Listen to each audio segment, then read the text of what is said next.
Olá, boa tarde, meus queridos alunos do oitavo ano, tudo bem com vocês? Espero que sim. Então, nós vamos realizar hoje uma correção da atividade 1 e 2 que foi proposta para vocês na primeira semana de aula.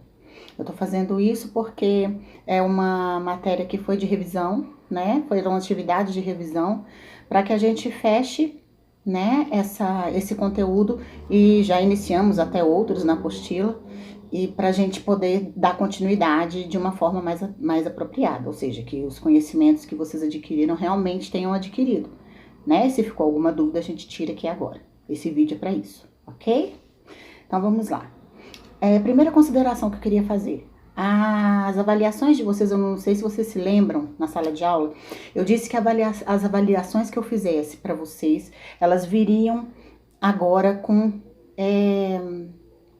aquele preenchimento de gabarito, né? Para vocês estarem já treinando aí pro Enem, pro formato de prova que o Enem tem, né? Nós lá trabalhamos com questões de múltipla escolha, né? A forma como as questões são feitas, né? Como que você vai interpretar, né, uma questão, o exceto, as palavras que são colocadas muitas vezes para que você responda às questões e que muitas vezes dentro do fundamental não é tão abordado, né? A gente vai, à medida que o tempo vai passando, que os anos vão aumentando, a gente vai inserindo alguns termos para que vocês tenham um conhecimento mais aprofundado. Então, o nosso intuito era estar realizando realmente as provas com gabarito, porém, eu mantive as provas como múltipla escolha, só não coloquei preenchimento de gabarito. Eu creio que logo a gente vai estar voltando para a sala de aula e a gente vai poder fazer tudo aquilo que a gente tinha planejado no comecinho, tá bom? E que eu passei para vocês. Então, vamos lá, sem demora, né? Senão o vídeo fica enorme. Vamos corrigir aí as questões e eu vou tentando ponderar aquilo que eu achar mais importante, né? Eu já corrigi, já vi a avaliação de todos vocês, a atividade de todos vocês. Vi quais vocês tiveram um pouco mais de dificuldade e quais não, né? As primeiras questões, as da atividade 1, elas são todas referentes à interpretação textual. Vocês precisam ter uma interpretação textual bem assim, enxuta, perfeita. Porque já no oitavo ano vocês estão às portas aí do ensino médio quase e precisam ler um texto e interpretar o que aquele texto está querendo dizer. E as provas que vêm aí no Enem, que estão no Enem, elas são todas, inclusive aquelas que não são de língua portuguesa, elas são todas baseadas em interpretação. Então, se você não interpretar, não entender a pergunta, já perdeu a questão. Seja ela de ciências, de biologia, de química, seja de que matéria for. Ok? Então vamos lá. Essa primeira questão aqui fala sobre a água como questão de sobrevivência. E aí o que é perguntado é: qual é o principal assunto desse texto? Você tem que ter capacidade de síntese, de sintetizar e tirar dali qual que é a principal informação. O que o texto quer me passar? Qual que é a informação principal desse texto para mim? E esse texto, ele fala da questão da água como sobrevivência. Vamos lá, você dá uma paradinha no seu vídeo, faz uma leitura rápida e volta para que a gente possa continuar fazendo a observação ponderando cada uma dessas opções.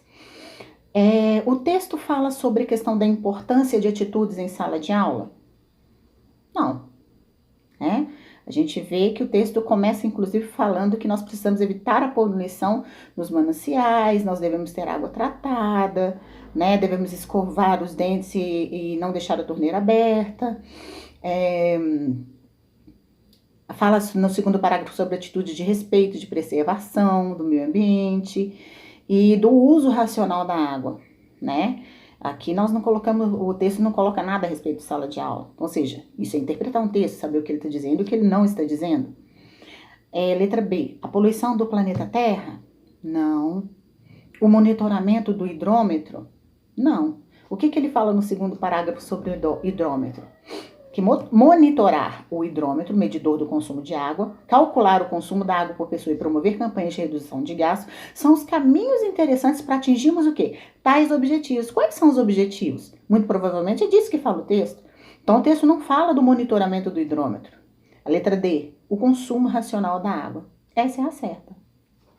Fala sobre o consumo consciente da água, né? Isso influi na diminuição da poluição no planeta? Sim.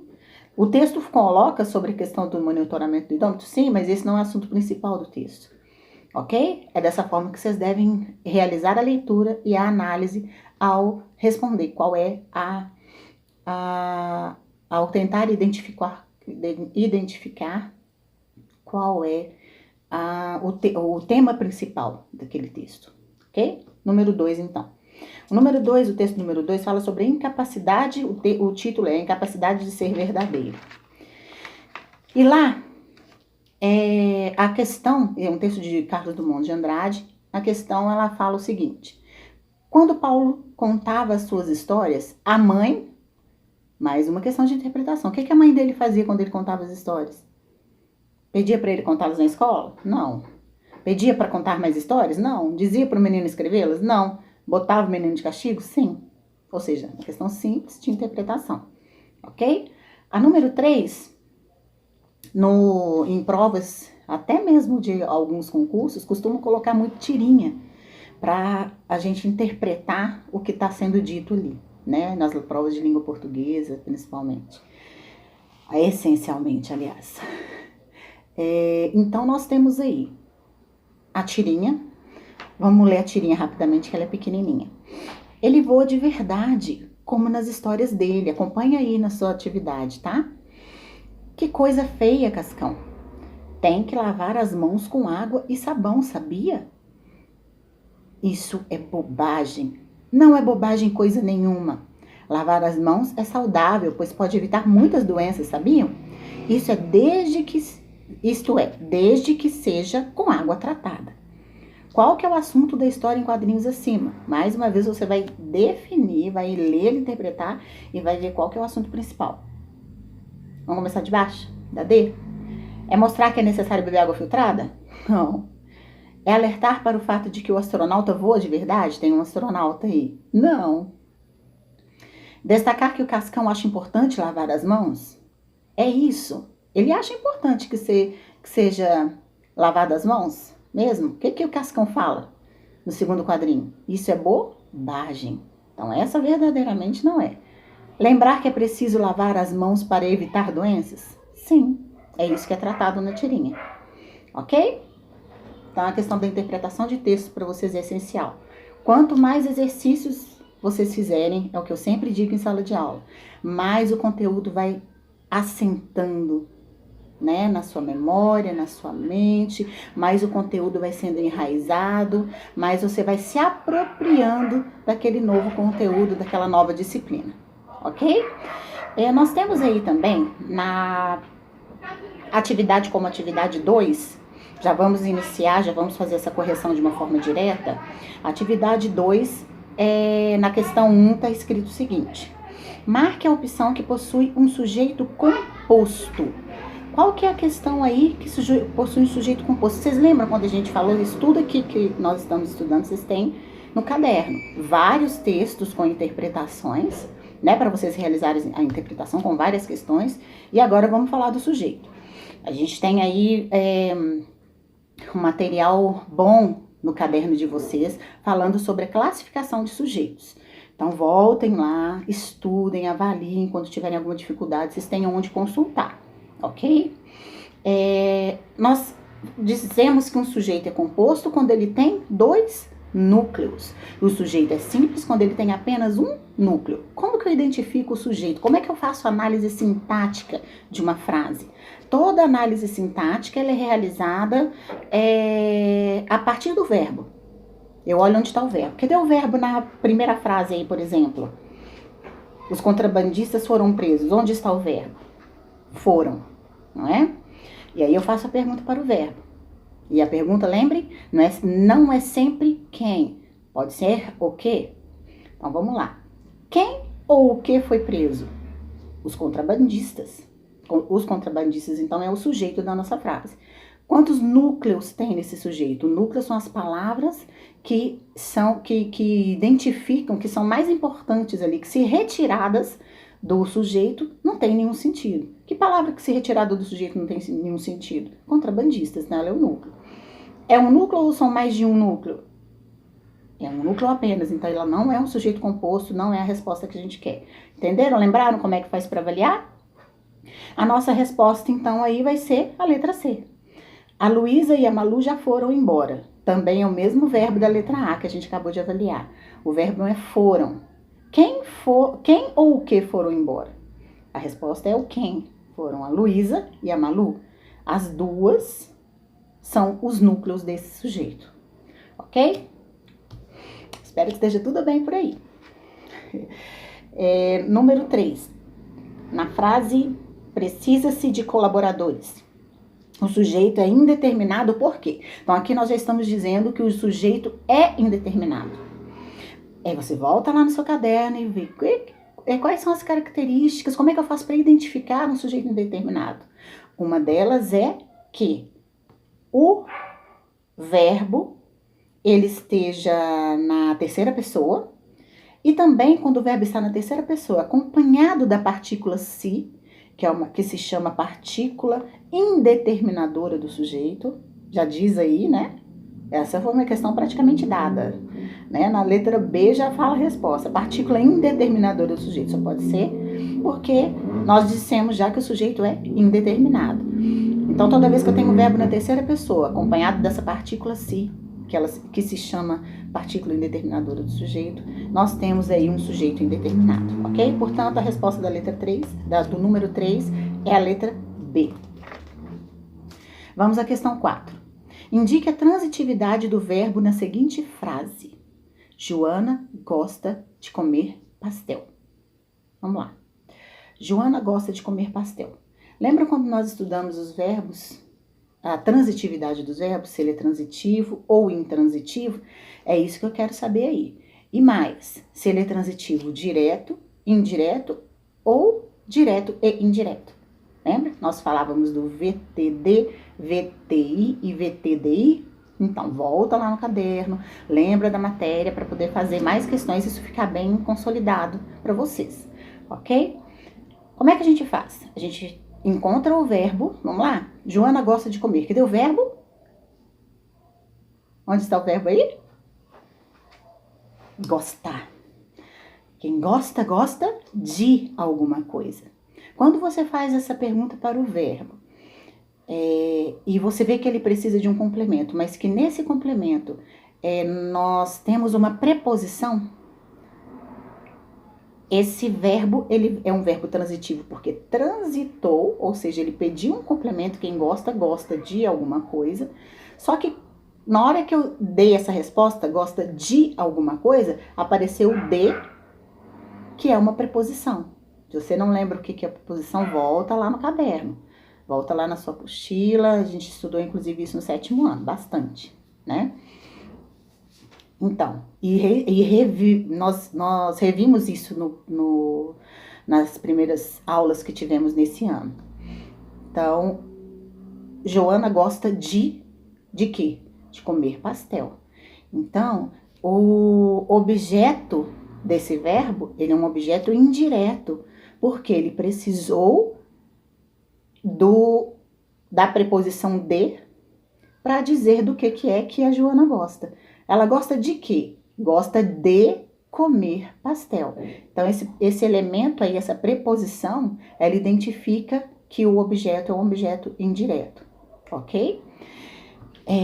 Então, esse verbo é um verbo que transita para o seu objeto de forma indireta, ou seja, entre eles tem uma preposição que faz com que ele tenha que dar um pulo, ou seja, que ele não vá de forma direta, mas de forma indireta. Ok? Relembraram? Então, a resposta para a nossa questão aí é a letra B. Número 5. Classifique o objeto das seguintes orações e em seguida marque a opção correta.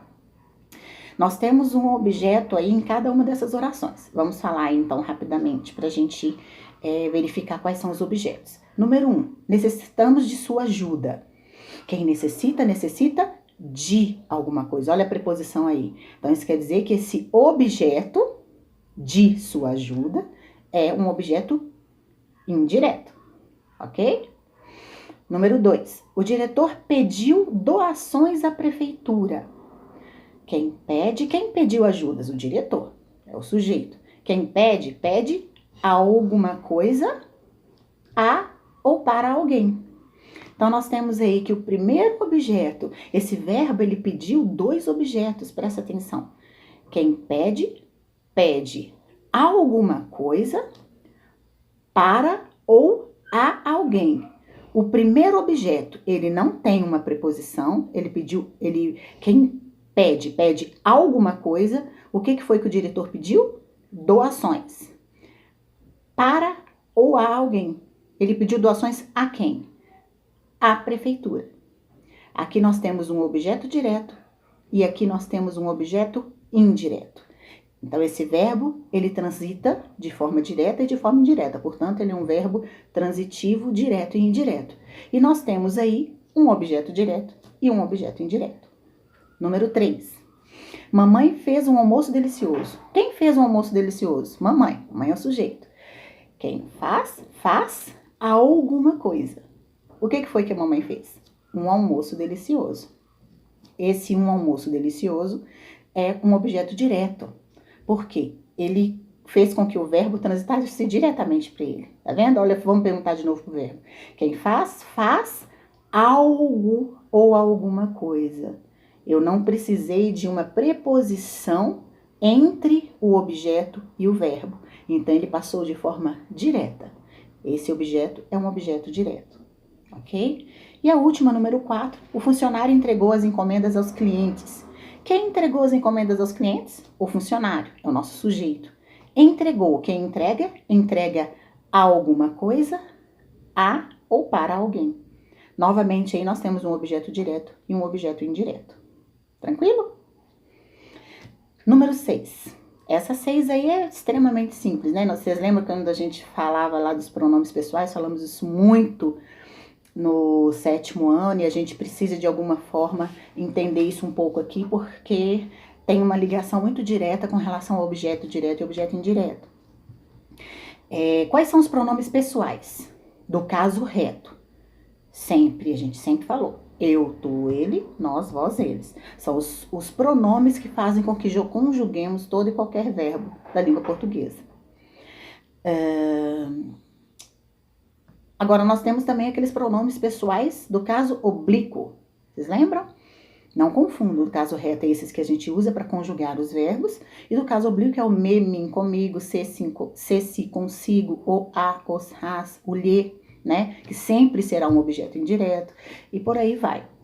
Nós temos, então, esses 2 aí. Não se esqueçam, pronomes pessoais do caso reto é os que a gente usa para conjugar os verbos. Eu, tu, ele, nós, vós, eles. Portanto, a resposta correta é a letra B de bola, ok? E a nossa última questão é a 7, que fala exatamente da conjugação dos verbos. Pergunta aí em que tempo está conjugado os 2 verbos que estão na frase. O primeiro verbo é o verbo faria e o segundo é se pudesse. O faria, ele é um verbo que está conjugado no futuro do pretérito. Vai lá, consulte, lembre lá as conjugações, os tempos e modos verbais. E o se pudesse, ele é o futuro do pretérito do indicativo, né? Mas aqui bastou o futuro do pretérito. E o pretérito imperfeito do subjuntivo são aquelas conjugações feitas com esse se na frente. Se eu fizesse, se eu pudesse, se eu conquistasse, né? Ok? E essa foi a nossa correção aí da atividade 1 e 2, da revisão que demos aí na primeira semana. Espero que tenha ficado claro. Não é difícil, é só vocês pegarem, estudarem.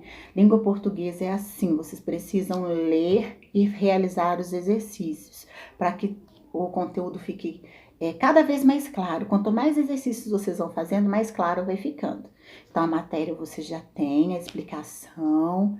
E qualquer dúvida vocês podem me encaminhar, mas sempre se reportem aquilo que vocês já têm, material na apostila, no caderno, né? E os vídeos que a gente tem gravado. E lembre-se também das aulas dadas presencialmente, que logo retornarão, se Deus quiser.